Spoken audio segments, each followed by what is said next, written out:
it's going to be like a horizontal line, like coming a little under and then, because really that's what it is. And of course the arrival note is a little bit, he puts an accent, but the accent really means lean on that note. So you're really getting this.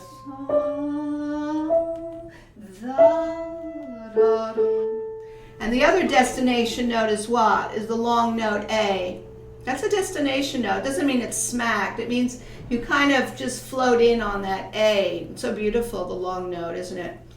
And then here, I would do the same like horizontal motion, but use more dead weight because you're going deeper.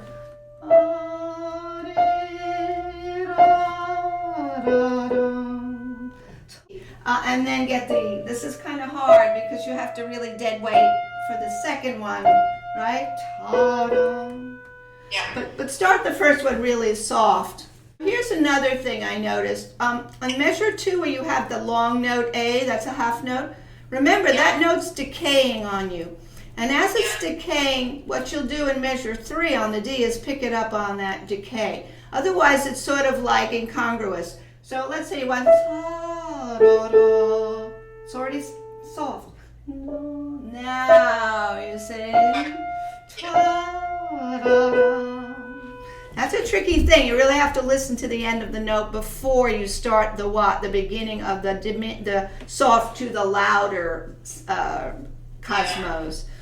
Okay, now similarly, the B you just played is decaying.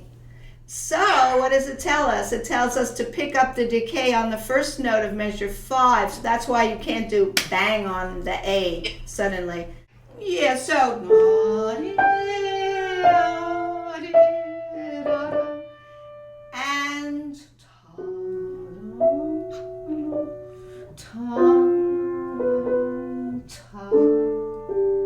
and this is the appoggiatura, which you did nicely, I noticed. You do that little lean less.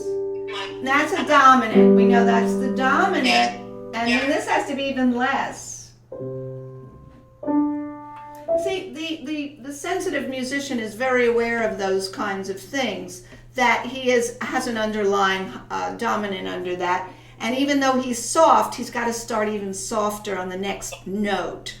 And now actually, it's really silly because we know that a decaying note can't make a crescendo. It has a crescendo there. And I suppose what we would do there is more of this. I would probably go in the left hand and make the crescendo through there.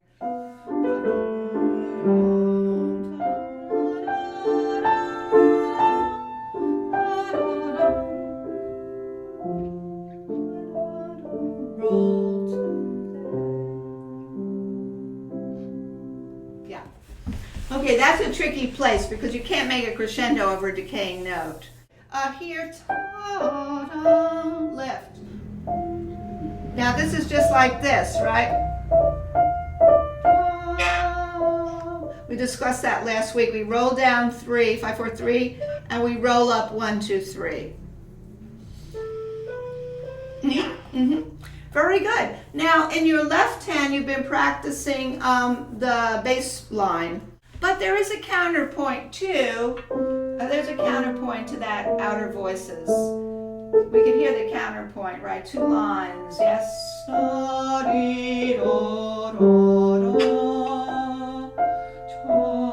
Right. Yeah.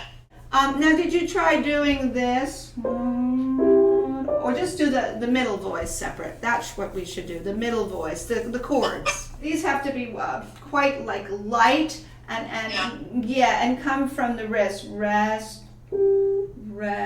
so light. But not, of course, you're doing a nice tenuto on them. They're not coming out too short. They're full value, which is good. And these will be a little deeper, but not much, because we never want those afterbeats popping out. I would always keep them fairly light, frankly.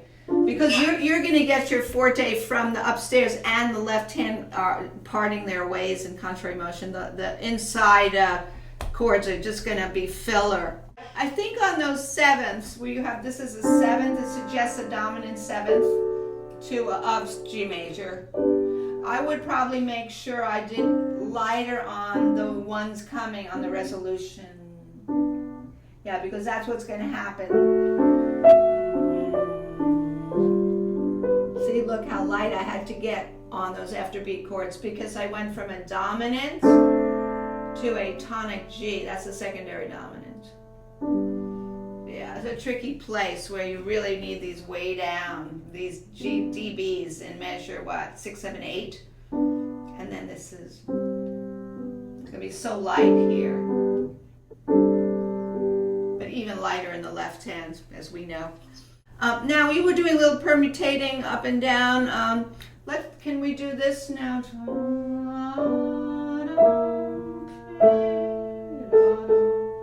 Right, start soft on the decay.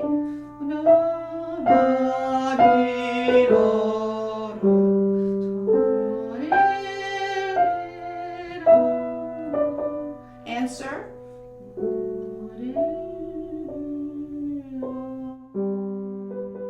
Yeah, you're picking up the decay of that D when you play that A.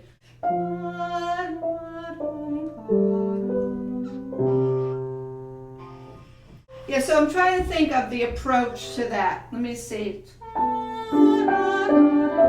Here's what I do. Look, I have a very long finger here. Such a long finger. Literally long. Because if I come in like this, I'm going to get an accent on that F. And I want that F to be just totally silky, melting out, gorgeous, you know. So we came out of this.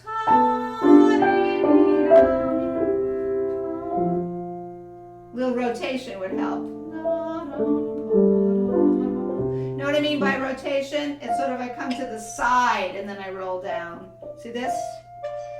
I'm actually recording this where you could see me coming a little this way and rolling down. Now when you go quicker, you're not going to see such a big rotation, but the rotation will still be there. Smaller.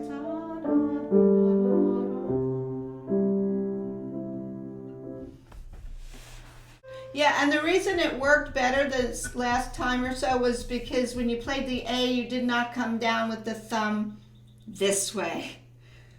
Actually, what happens, and I'm analyzing it myself as to how I avoid the crashing thumb, is I do my rotation here, and then here I go a little under the note, but it's so light. I mean, I'm so light on my thumb, I barely touch it. And guess what? It's at the end of the thumb. It's at the very end of the thumb. Yeah. I'm not anywhere in here. This is definitely going to be a smackdown. But it gives me the very sensitive end of the finger and then the end of the thumb, and actually come a little under it in my mind. And I go forward. I just practice that over and again. What do I want to do with physically to get the musical? That was good. That first A was lovely. It was just where it should be. And now you have to fold it into from this.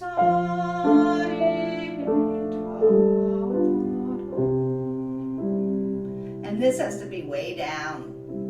Yeah, very tricky there. You can see this piece is so vulnerable to things popping out. Yeah.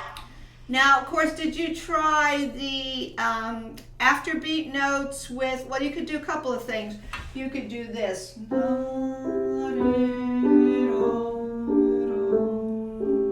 you see how light you have to be on those afterbeats?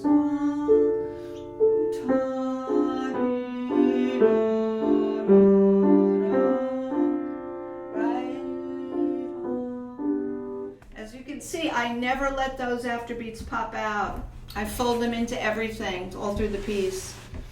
And then, of course, you could do, or I should do this.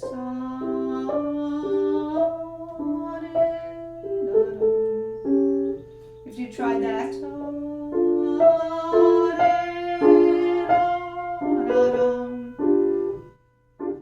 Those are the two things left, would be the bottom two voices together, or the top and the middle, right? Those are the things we would be remaining. And remember in the beginning, don't let these pop out, these afterbeats too much. You really want this.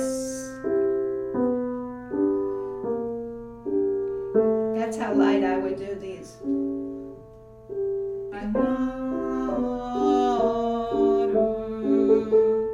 What really helps me is I'm constantly thinking of the framing counterpoint lines. I'm thinking of the right hand upstairs and the bass downstairs as the frame of the whole thing. And I'm listening to the parting of the waves or the parallel motion of those lines.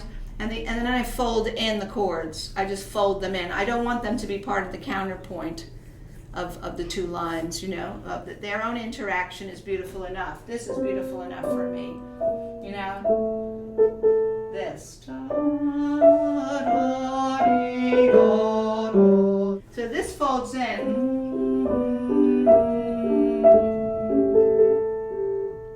That's how light I would even practice it at any given time. Now, how about doing this?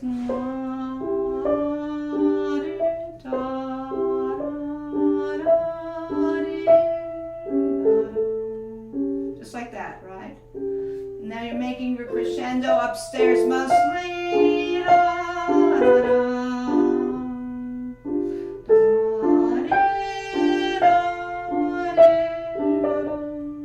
See, I'm not really doing it with the afterbeats.